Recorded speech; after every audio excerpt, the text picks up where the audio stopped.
all roads lead to Khayelitsha in the Western Cape for the ANC's 113th anniversary celebrations. President Cyril Ramaphosa will deliver the party's January 8 statement of intent in the run-up to Saturday's event at the Mandela Park Stadium. A number of ANC leaders visited churches and communities in ANC strongholds around Cape Town yesterday to mobilize community engagement. Party spokesperson Mahlengi Bhengu-Motsiri joins us now ahead of that briefing that will be taking place later on this morning. And then, of course, there's going to be that NEC meeting. Mahlengi, a very good morning to you. Thank you so much for making time for us, and a happy new year to you as well. Let's start off here. That NEC meeting that will be taking place, what's on the agenda? Well, key on the agenda, Aldrin, is our traditional first meeting of the year to consider the statement, the January 8 statement, and finalize it for delivery on the 11th of January.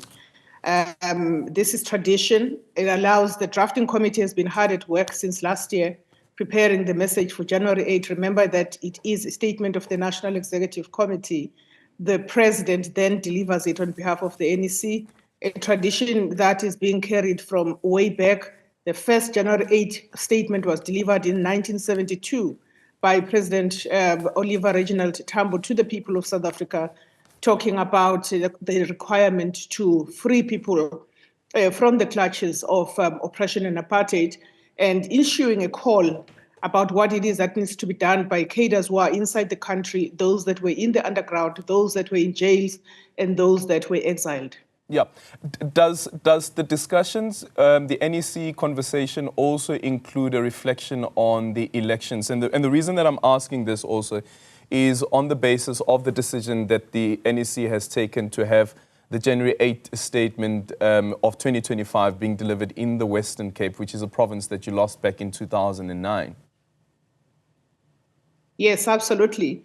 That will obviously be part of the statement, a reflection from the ANC to the people of South Africa about the electoral outcomes of 29 May 2024 and what it is that what message the ANC is sending to the people about reclaiming the lost ground, because there is the lost ground. We've got to be candid about it, and the ways in which we are going about doing so, the ways we are going about demonstrating to our people, to society, that the ANC is on a renewal path, demonstrating and presenting evidence of such. The rebuilding process, which is why we're in Khayelitsha, for that matter, includes going back to the basics. The largest vote share in Cape Town for the ANC came from Khayelitsha since 1994. It's an important constituency of the ANC. It's an important community that experiences serious challenges of spatial inequality, challenges of poverty, crime, youth unemployment. It is important that we are seen to be with the people of the Western Cape, having chosen Khayelitsha and the stadium that we are using, which is located in between homes. It is a predetermined and a deliberate decision on the part of the ANC to actually take January 8 for the first time since the last one that was done in Umtata some years back, where we will take the stadium to an open place. Yeah, back in 2015. And with that also, I wonder if the ANC really believes that it will be able to regain the lost ground in the Western Cape specifically, considering also that even for the Western Cape ANC PEC to be elected, it was a huge struggle to get to that particular point. The ANC has expressed itself around the difficulty of the ANC PEC within the Western Cape. No, absolutely. Part of being here is also to energize the ground, energize our branches, energize our supporting communities. I may just use the example of the church visits yesterday, where the ANC was resoundingly received. So it then begs the question, why the support, the overwhelming support from False Bay to Khayelitsha to the Boland area, why that support isn't translating into the vote. And the message was clear from members of the community who were surrounding the churches where the ANC was, including members of the church for that matter, who says, we love Ukhongolose, we love our movement, but we are upset. So you know that it's not a case of they went and voted for other parties. They decided to stay home because they still believe that it is the ANC that is capable of renewing itself and fix the things both within and without and outside, so that it becomes that organization of pride by the people and for the people of the Western Cape. So we are confident that the rebuilding path that we're on, details of which will be shared by the president at length, that is going to start to steadily yield results. And we're yearning for that. Yeah. Another issue is around the financial woes of the party, and the party saying to its rank and file that, listen, you unfortunately this time around have to foot your own transportation bill. What led the ANC to that particular decision? And again, I was saying to Andy a bit earlier on that if you think about it, the ANC stronghold, Limpopo as well as in Mpumalanga, that's like the far east of South Africa, an expectation that the rank and file must foot their own bill to get to the far west of the country.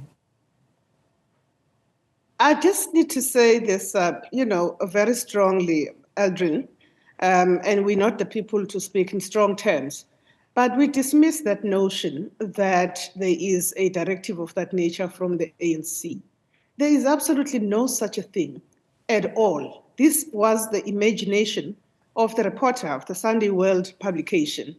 And of course, we have asked them to the right to reply, but we're also going to be taking extra steps to go to the press ombudsman because an interview was done with the SG. I was also consulted and fielded a number of questions.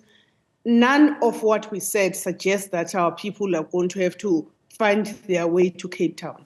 That is, an untrue issue, number one. Secondly, it is the tradition of the ANC that the hosting province for any January 8th is actually led and populated by the hosting province. The neighboring provinces would ordinarily, obviously, just flock in because it's a culture of the ANC.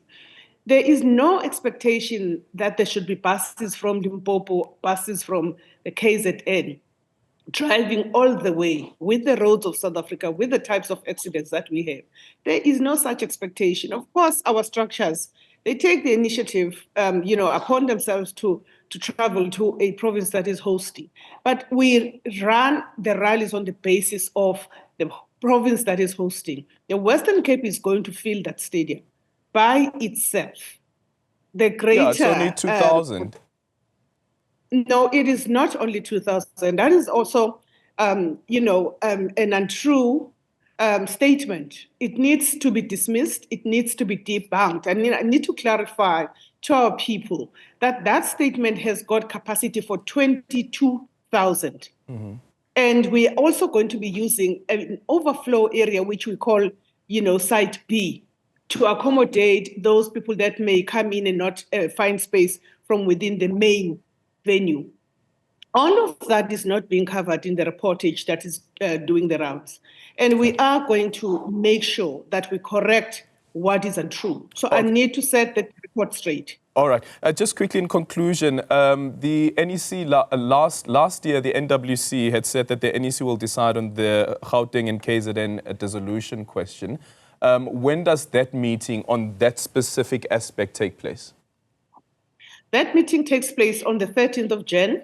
It's an ordinary National Executive Committee meeting, and that matter is going to be brought to finality. We're comfortable that once that is done, the official communication will go out to, firstly, to the affected provinces, our structures across the country, and to the people of South Africa.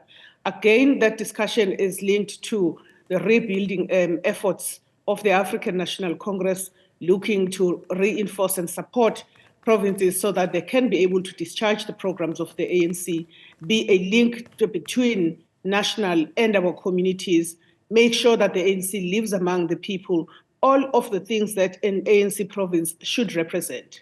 All right, thank you so much for your time. Mahlengi Bhengu-Motsiri is the spokesperson for the ANC ahead of the January 8th statement celebration. Of course, the ANC celebrating 113 years.